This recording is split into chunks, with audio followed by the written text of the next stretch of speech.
Jasmine Wright watched in horror as her life-saving asthma inhaler arced through the air, landing in the trash bin with a thud. The white flight attendant smirked. No unauthorized medications allowed. Nobody moved, until her father stood up. Every passenger would remember what happened next. Before we dive into this shocking story, where are you watching from today? Hit that like button if you've ever witnessed discrimination while traveling, and subscribe to follow Jasmine's journey for justice.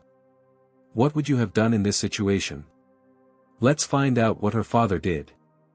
The morning had started with such promise. 16-year-old Jasmine Wright bounced on her toes at the airport check-in counter, her excitement palpable as her father, Dr. Terrence Wright, handed over their identification documents to the airline representative.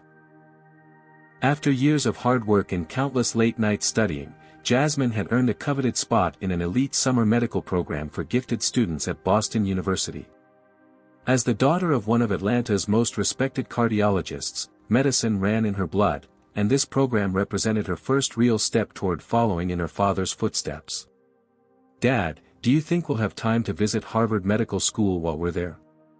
Jasmine asked, her dark eyes shining with ambition. Dr. Wright smiled down at his daughter, his chest swelling with pride. At 42, Terrence Wright had built an impressive career, saving countless lives and breaking barriers as one of the few black cardiologists in his hospital. But no achievement compared to watching his brilliant daughter forge her own path. "I already called and arranged a tour," he replied, placing a gentle hand on her shoulder. "The program director was impressed by your application essay. Said it was the best she'd read in 10 years. Jasmine beamed, but her smile quickly transformed into a familiar look of concern as she patted the side pocket of her backpack. "I double-checked my inhaler this morning. It's full." The shadow that crossed Dr. Wright's face was brief but noticeable. Jasmine's severe asthma had nearly taken her from him twice, once when she was 7 and again just last year. The condition was well managed now, but he never took her health for granted. "Good girl.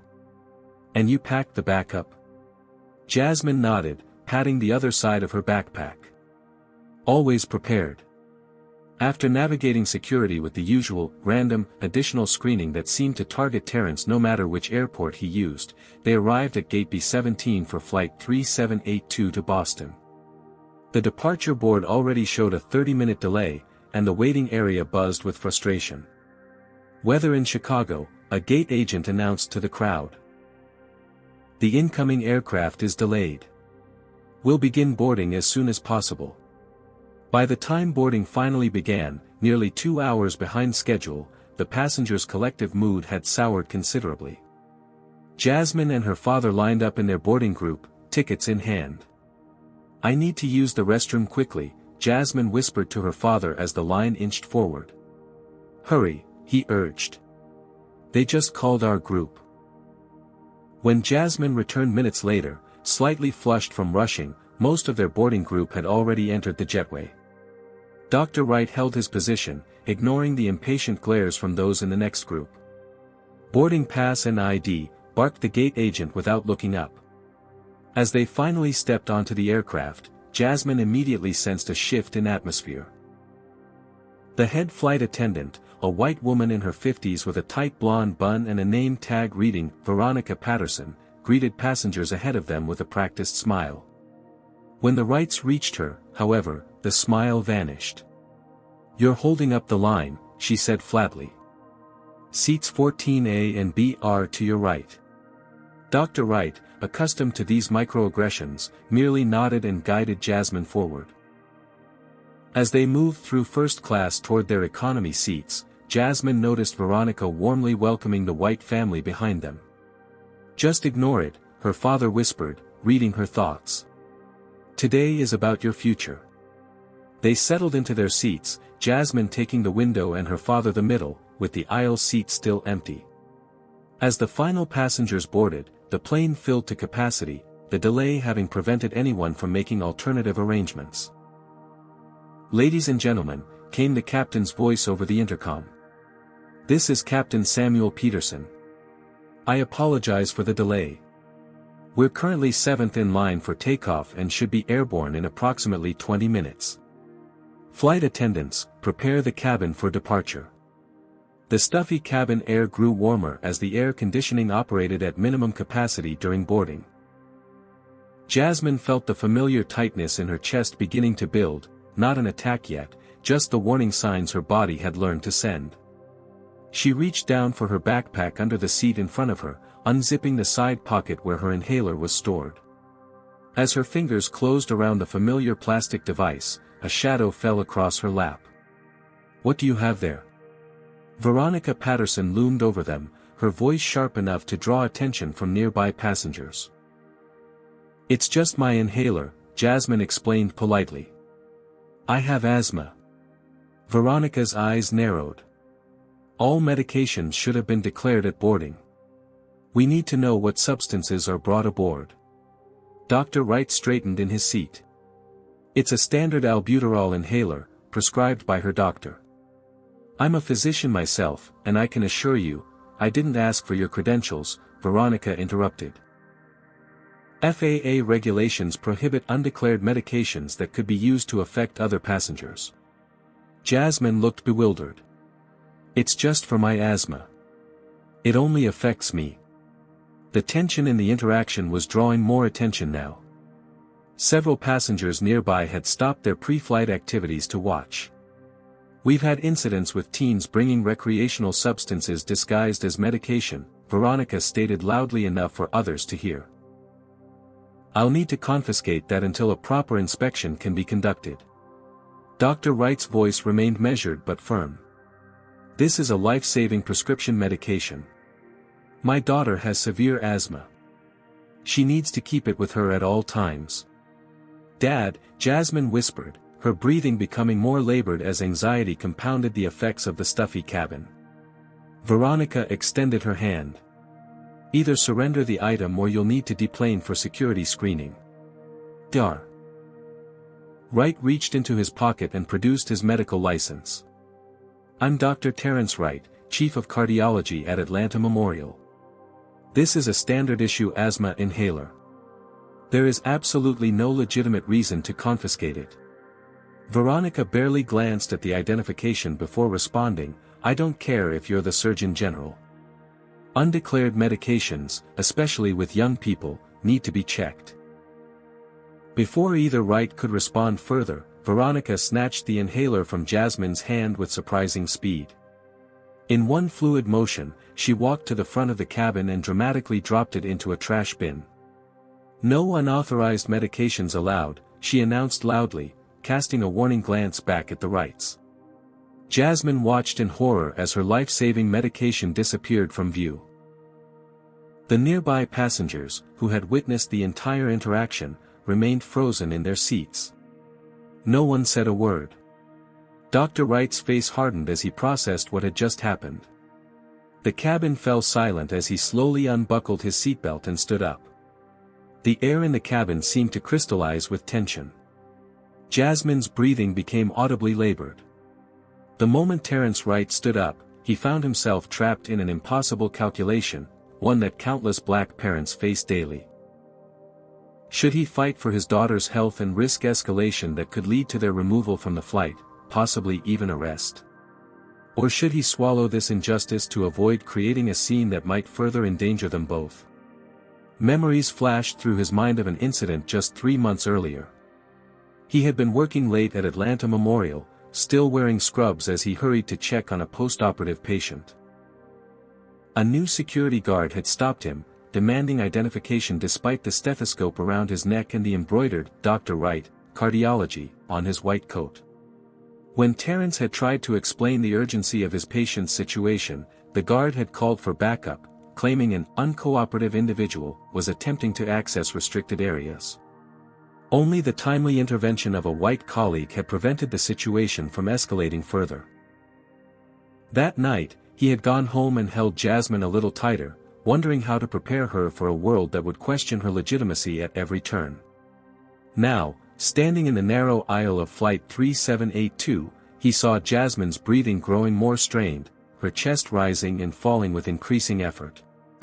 The early signs of an asthma attack were unmistakable to his trained eye. "Sir, the seatbelt sign is illuminated. You need to sit down immediately," Veronica Patterson said, her voice carrying an unmistakable note of authority and challenge. Terence kept his voice calm and clinical. "My daughter is having an asthma attack. The medication you just threw away could prevent a medical emergency. I need to retrieve it now." Jasmine's breathing had become audibly wheezy, drawing concerned glances from nearby passengers. "Dad," she gasped, "I can't. If you don't return to your seat, I'll be forced to call the captain," Veronica threatened, standing her ground between Terence and the trash bin containing the inhaler. From the front of the plane, another flight attendant watched the confrontation with growing concern. Miguel Rivera, 29 years old with 5 years of experience, recognized the signs of a medical situation developing. He moved cautiously toward his senior colleague. "Veronica," he said quietly, "I think the girl really needs her medication." Veronica shot Miguel a warning look. "Stay out of this. I'm handling a security issue." The intercom crackled to life. "Flight attendants, prepare for departure. We're cleared to taxi." Terence felt the seconds ticking away like a countdown. Each moment without treatment pushed Jasmine closer to a full-blown attack. "My daughter cannot breathe," he stated, his voice rising slightly despite his efforts to remain calm. "I am a physician, and I am telling you she requires immediate medical intervention." A woman in row 12 stood up. "I'm Dr. Lisa Chen, emergency medicine. Let me take a look at her." Veronica stepped into the aisle, physically blocking Dr. Chen's path. Crew instructions supersede civilian medical opinions during flight operations. Please return to your seat. Lisa Chen, a compact Asian American woman in her 30s, stood her ground. "This appears to be a legitimate medical emergency. As a physician, I'm obligated to offer assistance." "The situation is under control," Veronica insisted, though Jasmine's increasingly labored breathing suggested otherwise. Terence made a decision. With deliberate movements, he stepped around Veronica and walked directly to the trash bin. Passengers watched in tense silence as he reached in and retrieved the inhaler. "Don't you dare," Veronica warned, reaching for her phone. "That's interfering with a crew member's duties." Ignoring her, Terence returned to Jasmine, who was now hunched forward, her lips taking on a faint bluish tinge. "Deep breath when I count to 3, he instructed, shaking the inhaler and positioning it at her lips. 1, 2, 3. Jasmine inhaled the medication, holding it in her lungs before exhaling shakily. The relief wasn't immediate, but the medication would help prevent further deterioration. "This passenger is dangerous and non-compliant," Veronica announced, speaking into her phone. "I need security at gate B17 immediately." Miguel watched the scene unfold with growing horror, recognizing that an actual medical emergency was being mishandled as a security threat. He caught the eye of Dr. Chen, who gave him a small nod of encouragement. "Veronica," Miguel attempted again, "I think we should." "Enough," she snapped. "Security is on their way. Let them handle this." Terence returned to his seat beside Jasmine, administering a second puff from the inhaler. He placed a reassuring hand on her knee while keeping his eyes fixed on Veronica. "My daughter will be fine now, no thanks to your actions. We can discuss this incident like reasonable adults, but her health comes first." Several phones had emerged from passengers witnessing the confrontation. Veronica noticed this with visible alarm but maintained her authoritative stance. "Put those devices away," she ordered. "Recording on aircraft is prohibited." "Actually," came a voice from row 15, "FAA regulations allow passengers to take photos and videos during boarding and deplaning, just not during safety demonstrations or in violation of crew instructions for safety purposes." Terence recognized a potential ally in the woman who had spoken, an older black woman with silver-streaked hair and the confident voice of someone who had spent decades in education. Within minutes, the main cabin door reopened, and a uniformed airport security officer stepped aboard. Veronica immediately approached him. "This passenger," she said, pointing directly at Terence, "refused to follow crew instructions and created a disturbance." Officer Benjamin Morris surveyed the scene, his expression neutral but alert. At 34, he had handled numerous aircraft incidents, most involving intoxicated passengers or security threats. This situation appeared different. "Sir," he addressed Terence, "I need you to explain what happened here." Before Terence could respond, Jasmine's voice rose from her seat, still shaky but stronger after the medication. "He saved my life." "Sir, can you please explain what's happening?" Officer Benjamin Morris asked, his hand resting cautiously near his radio as he assessed the situation. Dr. Wright remained seated next to Jasmine, whose breathing had stabilized somewhat but still sounded labored. He maintained a deliberately calm demeanor, knowing that any display of frustration would likely be interpreted as aggression. "My daughter has severe asthma," he explained evenly. "She was having difficulty breathing in this cabin. When she reached for her prescribed inhaler, the flight attendant confiscated it and threw it in the trash, claiming it was unauthorized medication. As her breathing worsened, I retrieved her life-saving medication from the trash. That's the entirety of the situation." Benjamin's eyes narrowed slightly, years of training having conditioned him to side with airline crew in passenger disputes. "Flight attendants have authority over cabin safety, sir. If they determined something wasn't allowed, it's a standard albuterol inhaler," interrupted Dr. Lisa Chen, who had moved into the aisle despite Veronica's previous objection. "I'm a board-certified emergency physician, and I can verify this young woman was showing clear signs of bronchospasm consistent with an asthma attack. Denying access to a rescue inhaler could have led to a life-threatening situation requiring emergency landing." Benjamin looked between the two physicians, his certainty wavering. Around the cabin, several passengers had their phones raised, recording the interaction. "I have a right to document this," declared a young man in his 20s when Veronica glared at him. Tyler Johnson, a college student returning to Boston University, had already started live streaming the incident to his social media accounts. "My followers need to see this." The security officer noticed the growing number of recording devices. Whatever happened next would be scrutinized by thousands, perhaps millions. "Young lady," Benjamin addressed Jasmine directly, "can you tell me what happened from your perspective?" Jasmine, color slowly returning to her face, nodded. "I felt my asthma symptoms starting because of the hot cabin and stress. I reached for my prescribed inhaler, which I've used for years. Ms. Patterson," she gestured toward Veronica, "accused me of having contraband and threw away my medication. When I couldn't breathe, my dad got it back for me." From row 15, the older woman with silver-streaked hair stood up. "I witnessed the entire interaction," she stated firmly. "My name is Eleanor Washington. I taught high school biology for 35 years. What I saw was a textbook case of discrimination. This young woman was denied medical care based on prejudiced assumptions." Benjamin's radio crackled with a request for updates. The situation was escalating beyond a simple passenger compliance issue.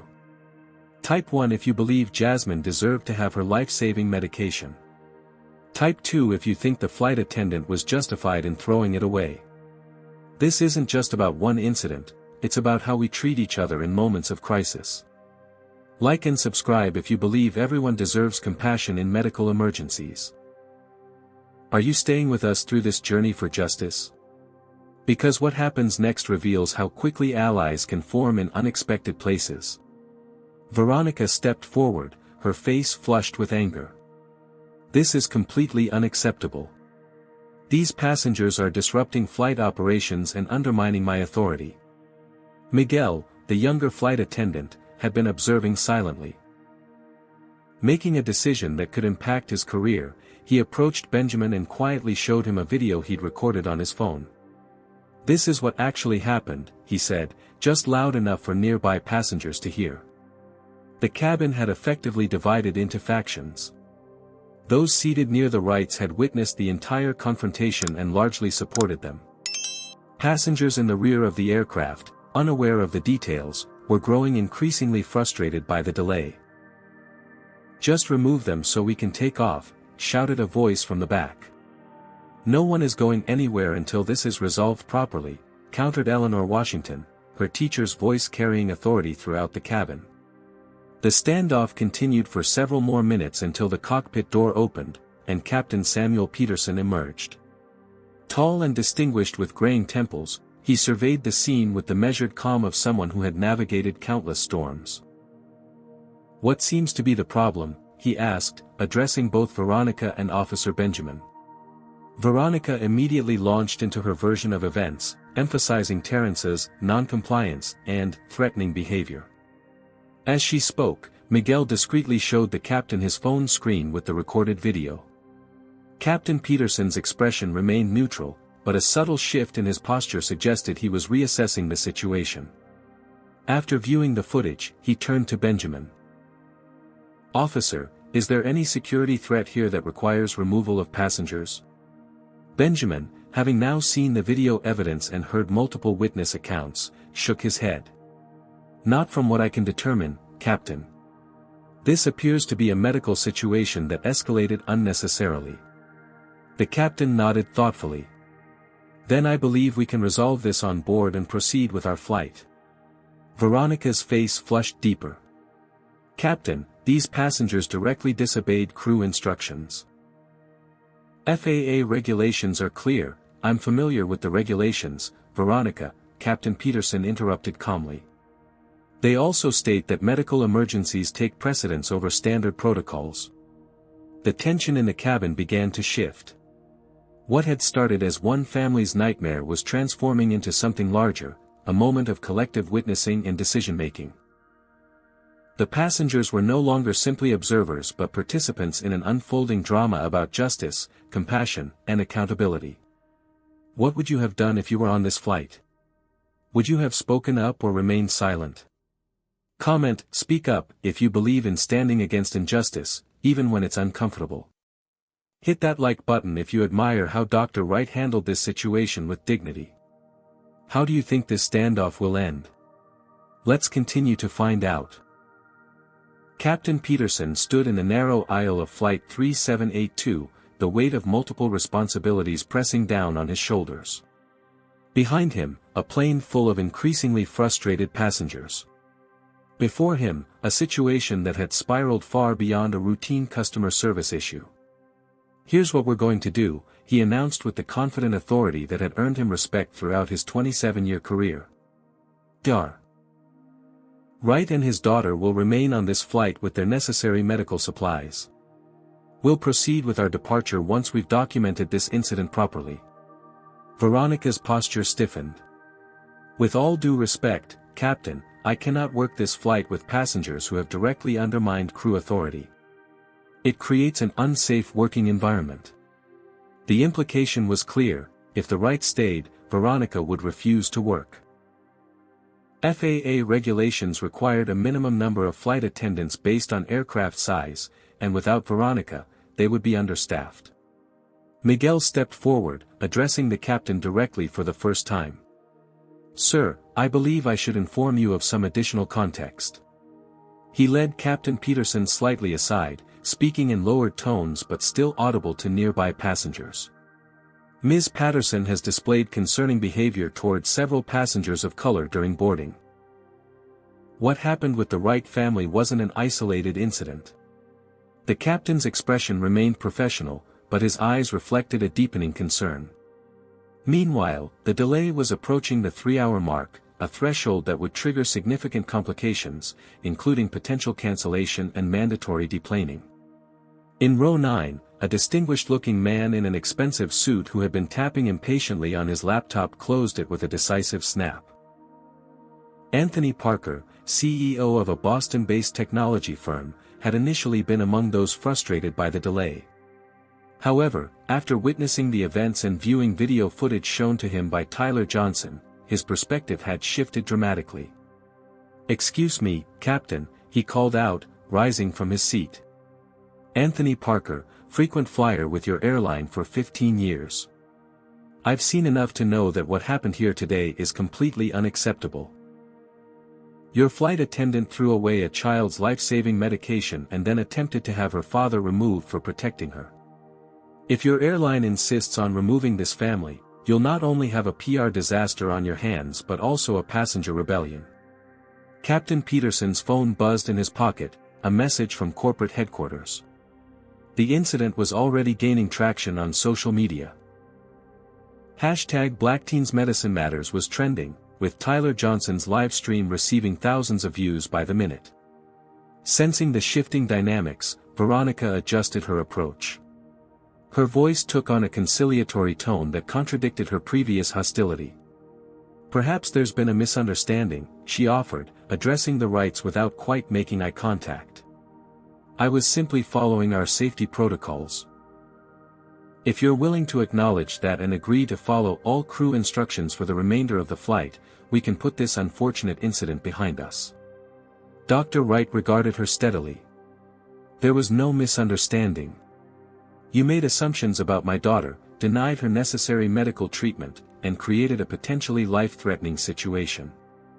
What you're offering isn't an apology, it's a continuation of the problem. You're still suggesting we did something wrong by trying to manage her medical condition." Eleanor Washington stood again. "I've watched black children be criminalized for existing my entire teaching career.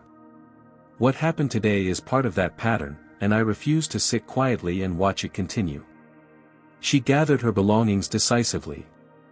"If the Wright family is removed from this flight, I will exit as well in protest." Her declaration sparked a chain reaction. Lisa Chen rose next.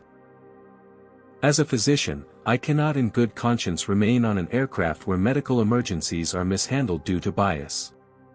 I'll leave too." Anthony Parker closed his laptop. "Count me out as well." One by one, passengers throughout the cabin, of various ages, races, and backgrounds, declared their solidarity. What had begun as one family's struggle had transformed into a collective stand against injustice. Miguel formally approached the captain. "Sir, I need to file an official incident report regarding Ms. Patterson's conduct. I believe it violates both company policy and federal anti-discrimination laws." Captain Peterson nodded grimly, recognizing that the situation had moved beyond his ability to resolve with standard protocols. The power dynamics had shifted irrevocably.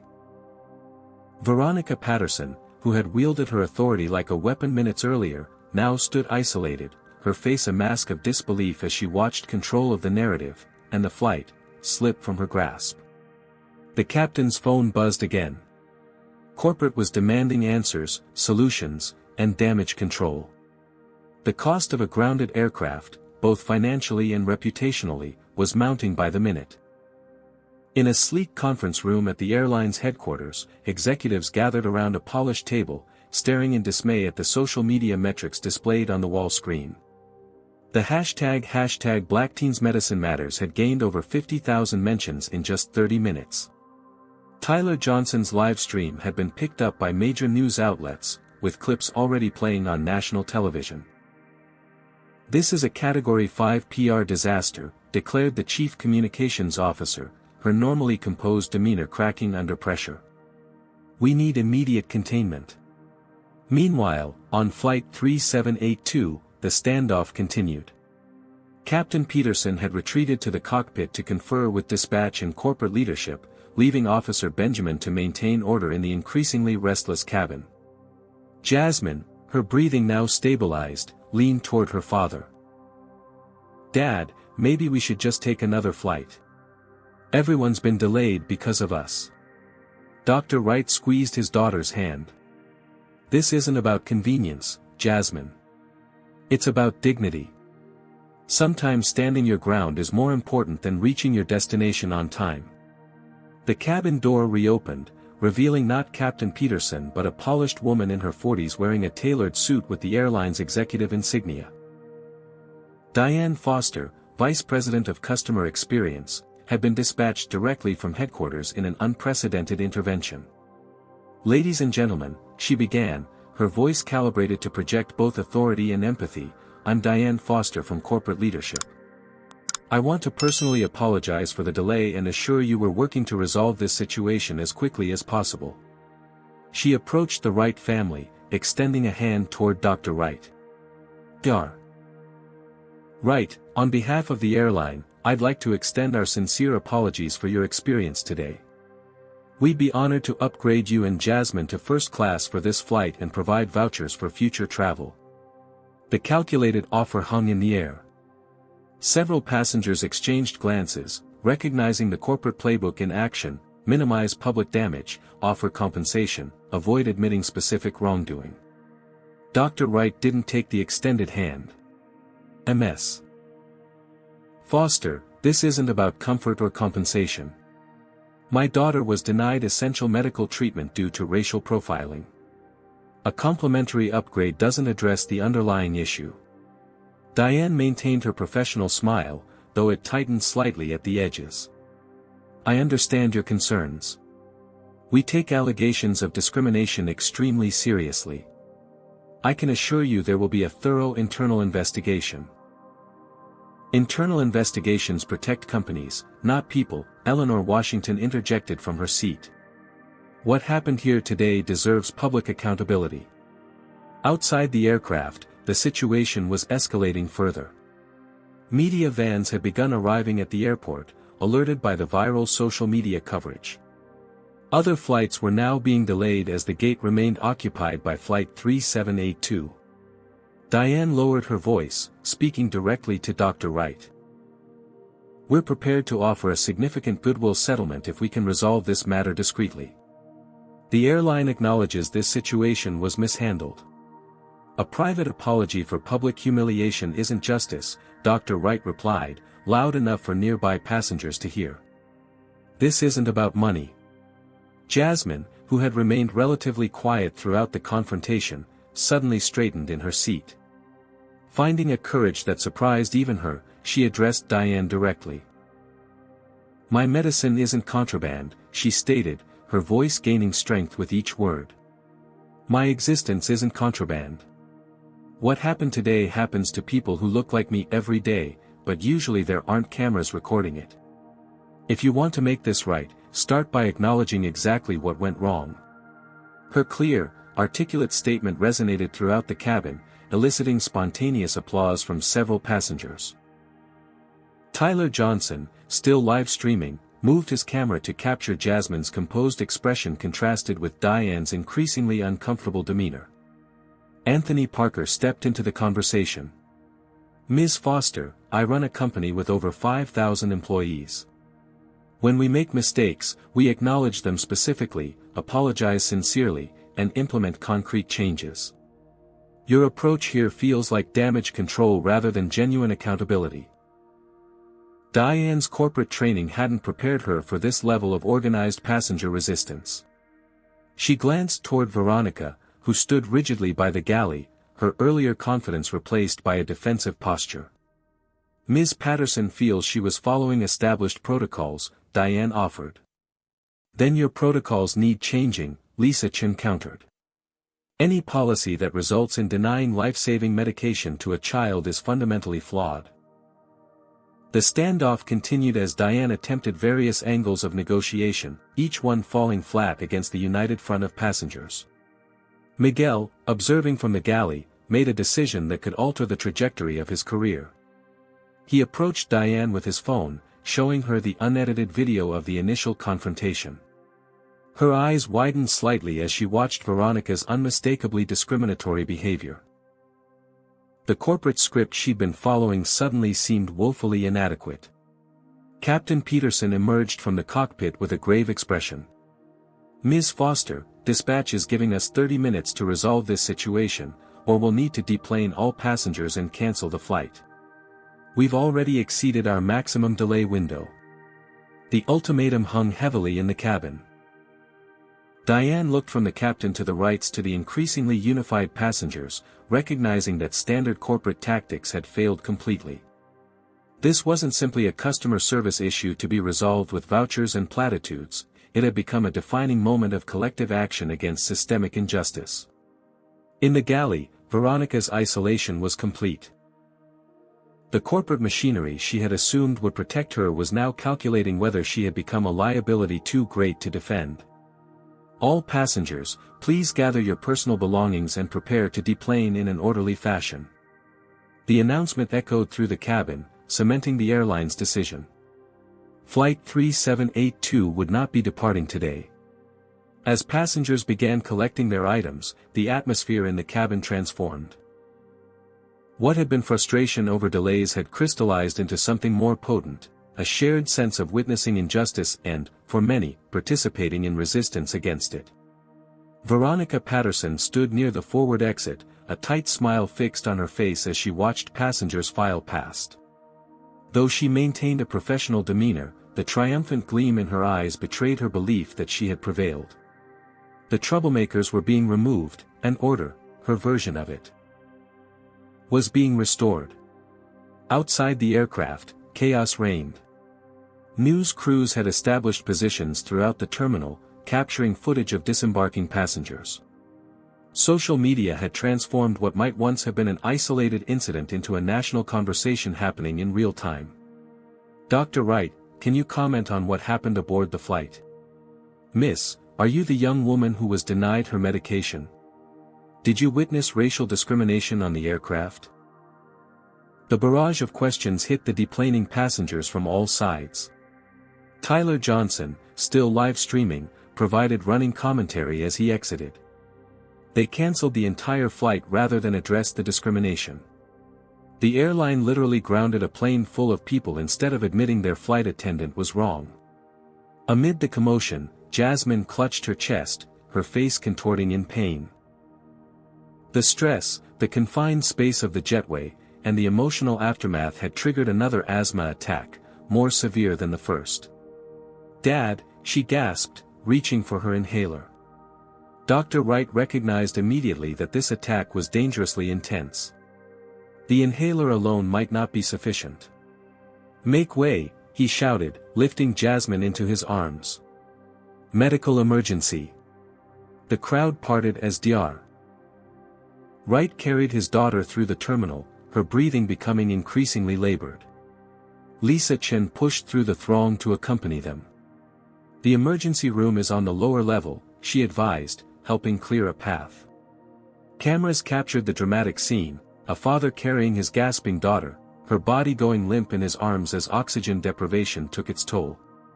The footage would later be described as heartbreaking, infuriating, and galvanizing all at once. At the airport medical facility, Jasmine received emergency treatment.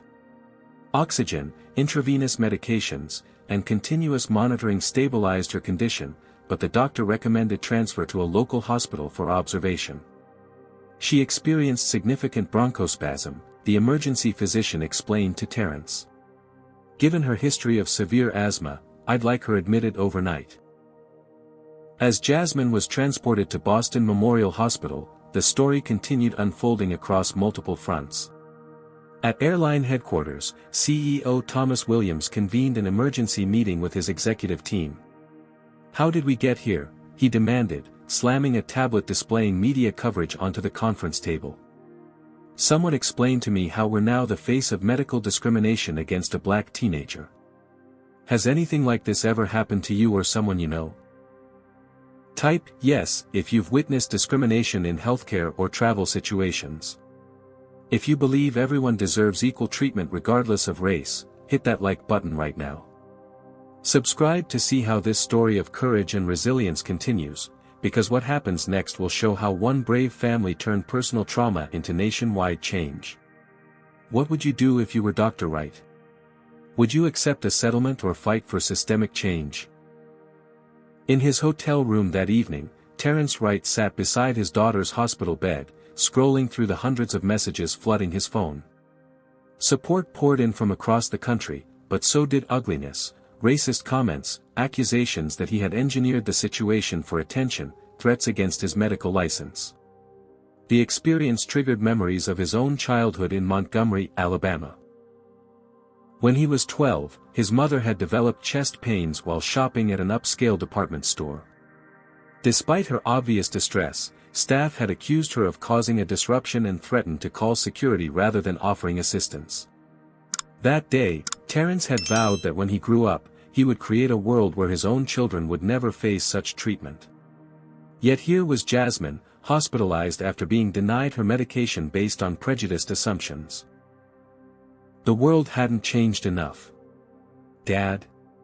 Jasmine's voice was weak but steady. My phone's blowing up. They're saying I'm trending. Terrence set aside his own device to check her notifications. The hashtag Jasmine Deserves Better had joined hashtag Black Teens Medicine Matters, with celebrities, medical professionals, and civil rights organizations all weighing in. More surprising was the organized response from the aviation community. Pilots, flight attendants, and ground crew from across the industry had begun sharing their own stories of witnessing discrimination, creating a parallel hashtag Not in Our Skies. Miguel Rivera had given an anonymous interview to a major network, describing a pattern of concerning behavior he had observed. His decision to speak out had inspired others to break their silence. Dad, Jasmine said, her voice strengthening, do you think anything will actually change because of this? Terrence considered the question carefully, wanting to be honest with his daughter without extinguishing her hope. Change happens when enough people refuse to accept injustice as normal, he finally replied. Today, a lot of people refuse together. As Jasmine drifted back to sleep, her father confronted the decisions that lay ahead. The airline had already reached out through intermediaries, offering an increasingly substantial settlement, with the condition of confidentiality. Accept their terms, move on with their lives, and allow the corporate machinery to handle the situation internally. The alternative was uncertain, exhausting, and potentially futile: continue speaking out, pursue legal action, and demand public accountability. That path would subject Jasmine to ongoing attention, scrutiny, and quite possibly backlash. As he watched his daughter sleep, Terrence Wright faced the same impossible calculation that had confronted him on the airplane. What price was too high for justice? What cost was too great for change? 3 days after the incident on Flight 3782, Jasmine sat cross-legged on her hotel bed, watching Congresswoman Ayanna Pressley announce a special hearing on discrimination in transportation. The viral nature of what had become known simply as the inhaler incident had accelerated a legislative process that normally moved at glacial speeds. When a young black woman can be denied life-saving medication while simply trying to travel to an educational opportunity, we are facing a systemic failure that demands immediate examination, the Congresswoman stated firmly. Dr. Wright muted the television as his phone rang. Charlotte Rodriguez, the civil rights attorney who had reached out to offer representation, was calling with updates. The airline's legal team has increased their offer, she informed him. $2 million, plus a public apology, but still with a confidentiality clause regarding the details. Terrence sighed, watching Jasmine as she scrolled through social media on her phone. The airline's stock had dropped 11% since the incident, creating a financial incentive to resolve the situation quickly. And if we decline? He asked, already knowing the answer. Then we proceed with the lawsuit. Discovery could take months, potentially years. They'll dig into every aspect of your lives, looking for anything to discredit you both. It was the reality of their situation. Corporations had resources and time that individuals simply didn't. The system was designed to exhaust plaintiffs into settlement. A text message appeared on Terrence's phone, from Miguel Rivera. The young flight attendant had been placed on paid leave pending investigation, but he had continued to provide information discreetly. Internal memo just circulated. VP Patterson facing disciplinary review. Airline introducing new, medical accommodation training for all crew members. It was a start, but far from the systemic change needed. Meanwhile, a remarkable alliance had formed among the passengers from Flight 3782. Eleanor Washington had established a group chat that included Lisa Chen, Anthony Parker, Tyler Johnson, and dozens of others who had witnessed the incident. They shared resources, coordinated media responses, and offered support to the Wright family. Eleanor, with her decades of experience navigating educational bureaucracy, connected the Wrights with established civil rights organizations. Lisa Chen mobilized her medical colleagues to speak out about discrimination in healthcare access. Anthony Parker leveraged his business connections to apply pressure to the airline's corporate partners. Each passenger contributed what they could. Statements to investigators, social media advocacy, professional expertise. What had begun as a random collection of travelers had transformed into an organized movement with a clear purpose. That afternoon, Jasmine received an unexpected visitor at the hotel. Dr. Vanessa Richardson, Dean of Admissions at Harvard Medical School, had seen the news coverage and recognized Jasmine as the student whose application essay had impressed her months earlier. "Your courage has been remarkable, Dr." Richardson told her. "We need physicians who understand firsthand the impact of healthcare disparities and have the moral courage to address them. I'd like to personally invite you to join our pre-med shadowing program whenever you're ready." The opportunity would normally have thrilled Jasmine, but her experience had left her questioning her future. "I'm not sure I want to keep fighting these battles my whole life," she admitted. "Every step will be twice as hard because of how people see me." Dr. Richardson nodded in understanding.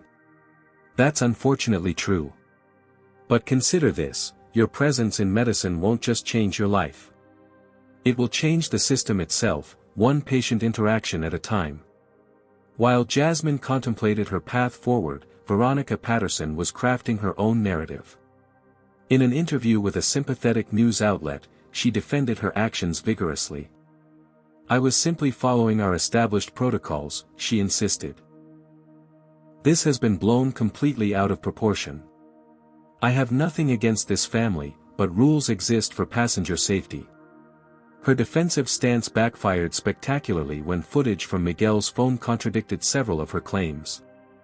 Furthermore, passengers from previous flights began coming forward with similar experiences, establishing a pattern of behavior that could no longer be dismissed as isolated incidents. In Atlanta, Terrence's colleagues at the hospital organized a press conference expressing their support. "Dr. Wright has saved countless lives in our community," the chief of medicine declared. "The idea that he would be treated as a security threat while trying to save his own daughter is unconscionable."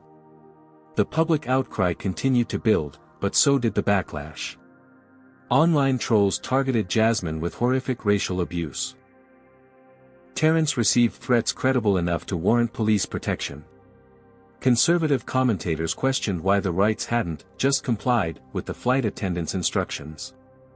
1 week after the incident, Charlotte Rodriguez presented the Wrights with their options. The airline has made their final offer. $3 million, a public apology acknowledging racial bias played a role, and a commitment to revise their training procedures. However, they still require confidentiality regarding specific employees and internal communications. Terrence looked to his daughter. "Jasmine, this affects your future most of all. I want this to be your decision." Jasmine had been uncharacteristically quiet in recent days, processing the trauma of her hospitalization and the subsequent public attention. Now, she straightened her shoulders in a gesture reminiscent of her father's. "If we take their money and stay quiet, nothing really changes," she said slowly. "They'll train people to hide their bias better, not to eliminate it. I think we need to keep fighting." Charlotte nodded, unsurprised by the decision. "Then I'll inform them we're proceeding with litigation and will be accepting the Congresswoman's invitation to testify." The Wrights had chosen their path. Rather than private compensation, they would pursue public accountability. Not just for themselves, but for everyone who had ever been deemed suspicious, dangerous, or unworthy based on the color of their skin. The airline had offered money. The Wrights had chosen justice. The congressional hearing room buzzed with anticipation. Cameras lined the back wall, broadcasting the proceedings to millions of viewers across the nation. Representatives from various transportation authorities, civil rights organizations, and industry groups filled the witness tables. At the center of it all sat Jasmine Wright, poised and determined despite the enormous pressure. Next to her, Terence maintained a protective presence, occasionally placing a reassuring hand on her shoulder. The airline had mounted an aggressive response to salvage their reputation. CEO Thomas Williams occupied a seat at the corporate table, flanked by legal counsel and public relations specialists. Their strategy had shifted from containment to contrition, with carefully crafted statements acknowledging unfortunate circumstances, while avoiding specific admissions of wrongdoing. Conspicuously absent was Veronica Patterson. After her disastrous media interview, the airline had placed her on administrative leave and distanced themselves from her actions, positioning her as a rogue employee rather than a symptom of systemic issues. The hearings began with opening statements from committee members, followed by testimony from industry representatives about existing anti-discrimination policies. The carefully rehearsed corporate language did little to address the fundamental issues at stake. When Jasmine's turn came to speak, the room fell silent. She had prepared meticulously, working with Charlotte Rodriguez to craft testimony that would balance personal experience with broader implications. "My name is Jasmine Wright," she began, her voice steady despite her nerves. "I'm 16 years old, and until recently, my greatest concern was maintaining my 4.0 GPA while volunteering at our local hospital. Now, I've become unwillingly famous for nearly dying on an airplane because my medication was treated as contraband." She recounted the events methodically, describing how a routine flight had transformed into a fight for her life. As she spoke, images from Tyler Johnson's live stream appeared on screens throughout the hearing room, providing visual confirmation of her account. "What happened to me wasn't about airline policy or security protocols," she continued. "It was about assumptions about who looks suspicious, who deserves compassion, and whose medical needs matter. These assumptions nearly cost me my life." The questioning began, with representatives from both parties probing different aspects of the incident. Some focused on technical details of airline procedures, while others addressed the broader patterns of discrimination in commercial transportation. When Congresswoman Presley took her turn, she focused directly on the heart of the matter. "Ms. Wright, you've spoken eloquently about your experience. Beyond policy changes, what do you believe needs to happen to prevent similar incidents in the future?" Jasmine considered the question carefully. "Policies matter, but they're not enough if the underlying attitudes don't change. What we need is accountability, real consequences when discrimination occurs. And we need representation at all levels of these industries, so decisions aren't made without understanding how they affect diverse communities." The CEO shifted uncomfortably as cameras captured his reaction. The airline's leadership team and board of directors remained overwhelmingly white, a fact that had received increasing scrutiny since the incident. In a surprising development, Miguel Rivera had agreed to testify despite the professional risks. As he took the witness chair, his testimony provided crucial context about the airline's internal culture. "There's an unwritten understanding," he explained, "that certain passengers receive additional scrutiny. It's never explicitly stated in those terms, but the pattern is clear in how we're trained to identify suspicious behavior, which often aligns with racial and cultural differences." His testimony directly contradicted the airline's claims that Veronica's actions represented an isolated incident rather than a systemic problem. When questioned about potential retaliation for his whistleblowing, Miguel responded with quiet dignity. "Some things are more important than job security. I couldn't remain silent knowing that our practices are putting passengers at risk." The hearings continued for 3 days, generating headlines and prompting responses from across the industry. Other airlines, eager to distance themselves from the controversy, announced new medical accommodation policies and anti-bias training initiatives. Then came the moment that transformed the narrative entirely. Veronica Patterson, against the advice of both the airline and her personal attorney, insisted on testifying to set the record straight. Her testimony began as a defense of her actions, framed around safety concerns and procedural compliance. But under skilled questioning from the committee members, her careful facade began to crack. When pressed about previous incidents involving passengers of color, she became defensive, eventually making a damaging admission. "Of course we give extra attention to certain types of passengers," she stated in a moment of frustration. "That's just common sense security." Statistics show, she stopped mid-sentence, realizing too late the implications of her statement. The hearing room erupted in murmurs as committee members exchanged glances. The airline's legal team looked stricken. With those few words, Veronica had confirmed what the Wrights and their supporters had alleged all along, that security often served as a thin disguise for racial profiling. Following the hearings, the transformation was swift and far-reaching. The Department of Transportation announced comprehensive investigations into discrimination across all major airlines. Congress began drafting legislation to strengthen passengers' medical rights. The airline's CEO resigned after making tone-deaf comments about the situation being overblown. For Jasmine, the most meaningful outcome came from an unexpected source. Dr. Vanessa Richardson's interest in her story had evolved into a formal invitation from Harvard Medical School, offering Jasmine a guaranteed place in their prestigious pre-med program upon completion of her undergraduate degree. "Your testimony about existing while Black in America moved many people," Dr. Richardson told her. "But it was your composure, clarity, and compassion that convinced us you possess the qualities essential to becoming an extraordinary physician." As public vindication arrived in various forms, so did private challenges.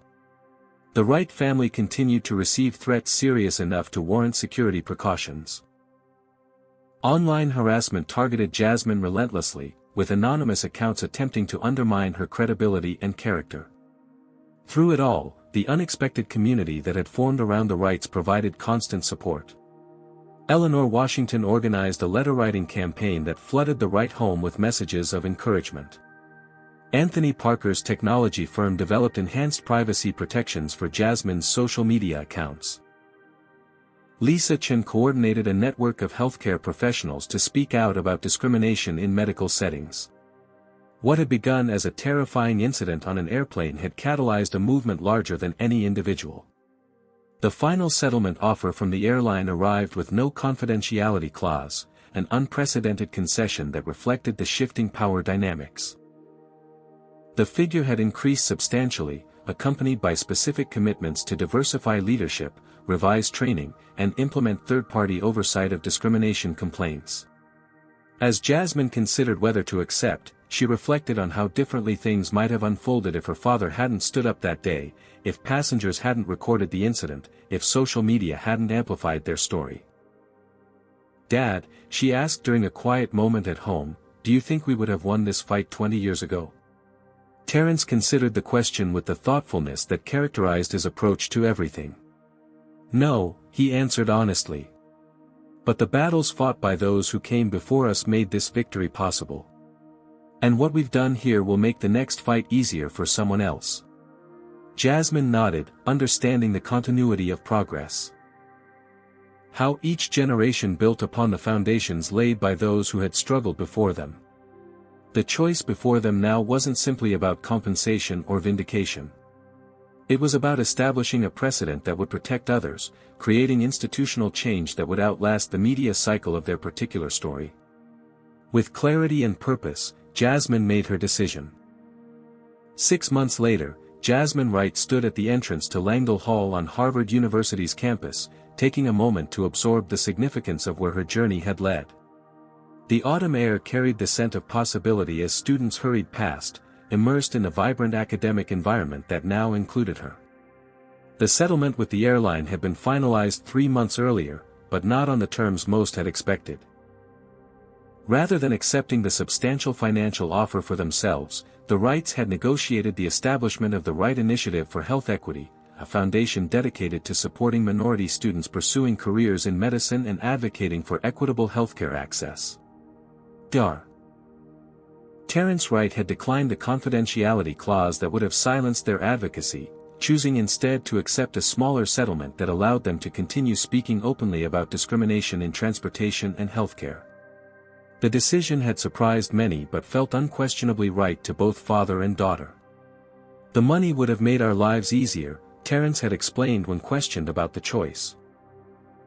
But some burdens are worth carrying if they lighten the load for those who come after us. Inside the lecture hall, Jasmine took her seat among other pre-med students participating in the accelerated weekend program. The course, Medical Ethics and Patient Dignity, had a waiting list hundreds of names long, partially due to the professor's reputation, but also because of the guest speaker scheduled for today's session. Miguel Rivera had found an unexpected new path after his testimony at the congressional hearings.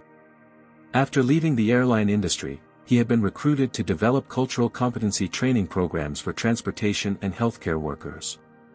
His first-hand experience with both institutional resistance and the possibility of change made him uniquely qualified for the role. Recognizing bias isn't enough, he told the packed auditorium. Systems perpetuate themselves unless actively dismantled and rebuilt with different values at their foundation. From her seat, Jasmine spotted several familiar faces in the audience. Eleanor Washington had traveled from Atlanta to support her, bringing along 5 of her former students now considering medical careers. Lisa Chen, who had become a mentor to Jasmine, sat near the front, occasionally nodding in agreement with Miguel's points. Even Anthony Parker had made an appearance, his technology company having become a major donor to the Right Initiative after he recognized the business case for diversity and inclusion in all industries. Veronica Patterson's trajectory had taken a different direction. After being terminated from her position, she had given a series of increasingly bitter interviews blaming cancel culture for her situation. Eventually, she had secured a position with a budget airline known for its minimal training requirements, where she remained convinced she had been unfairly victimized for doing her job. The changes implemented across the airline industry, however, continued regardless of her perspective.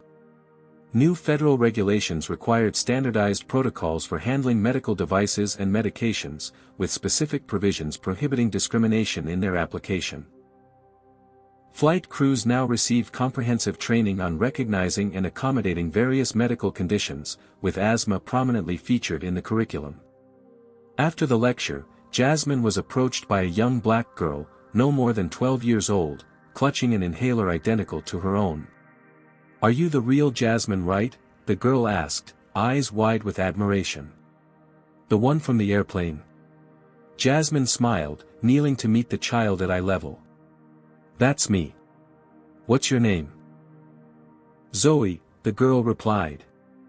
"I have asthma too. My mom showed me the videos of what happened to you. She says you changed things so people like us can be safer." "Your mom sounds very smart," Jasmine replied. Zoe lowered her voice conspiratorially. "I want to be a doctor like your dad when I grow up. Do you think I can?" The question struck Jasmine deeply. Before the incident, she might have offered general encouragement without fully understanding the weight of such aspirations for a young black girl.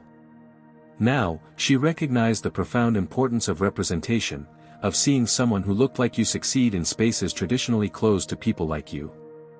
"I know you can," Jasmine answered with conviction. "And when you do, you'll help change medicine for everyone who comes after you." Later that evening, Jasmine joined her father at an award ceremony where Terrence was being honored with the National Medical Association's Humanitarian Award for his advocacy work. As she watched him accept the recognition with characteristic humility, she reflected on the unexpected path their lives had taken. The trauma of that day on the airplane would always remain part of their story. The fear, the humiliation, the physical danger, none of that could be erased. But what had emerged from that crucible was something neither of them could have anticipated, a platform for change that extended far beyond their personal experience. The Right Initiative had already provided scholarships to 37 minority students entering medical training programs across the country. Each recipient represented not just individual achievement but systemic transformation, a healthcare system gradually becoming more representative of the communities it served. The Foundation's advocacy arm had successfully pushed for policy changes in 12 major hospital systems, implementing new protocols for culturally competent care and addressing disparities in treatment recommendations based on race. As Jasmine prepared to board a flight to an international medical conference the following week, her first time flying since the incident, she felt a complex mix of anxiety and determination. The memory of what had happened remained vivid, but it no longer defined her future. At the gate, the flight attendant reviewed her boarding pass with a professional smile. "Ms. Wright, I see you've indicated you carry emergency medication. Can I verify what you'll need to access during the flight?" The simple question, asked with respect and without suspicion, represented the tangible outcome of their months of advocacy. Policy change, implemented correctly, translated into human dignity preserved.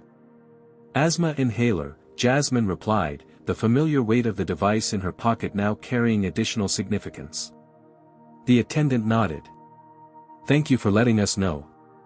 Please don't hesitate to alert any crew member if you need assistance during the flight."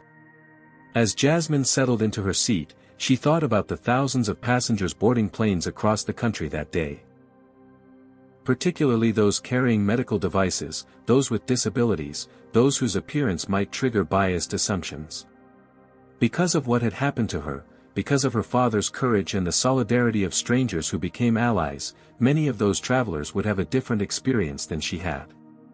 The moment on Flight 3782 when her father stood up hadn't just been about retrieving an inhaler. It had been about refusing to accept injustice as inevitable. About recognizing that sometimes, the most powerful response to discrimination is simply saying, "No more," and accepting whatever consequences might follow. Jasmine Wright, now 18 and embarking on her medical career, understood something profound that many people never grasp: real change rarely comes from comfort. It emerges from those moments when staying silent becomes more painful than speaking out, when the status quo becomes more dangerous than disruption. What happened next after her father stood up that day wasn't just a confrontation, it was the beginning of a movement that continued to grow, even as media attention shifted elsewhere. And in that growth lay the true measure of their victory. This story teaches us that courage isn't about physical strength but about standing firm in moments of injustice. Dr. Wright could have stayed silent to avoid conflict, but he chose to protect his daughter despite the consequences. His action reminds us that systems only change when brave individuals challenge them. The alliance that formed around the Wrights demonstrates how solidarity transforms isolated incidents into movements. When Eleanor, Lisa, Anthony, and other passengers united, they created a force more powerful than any corporate strategy.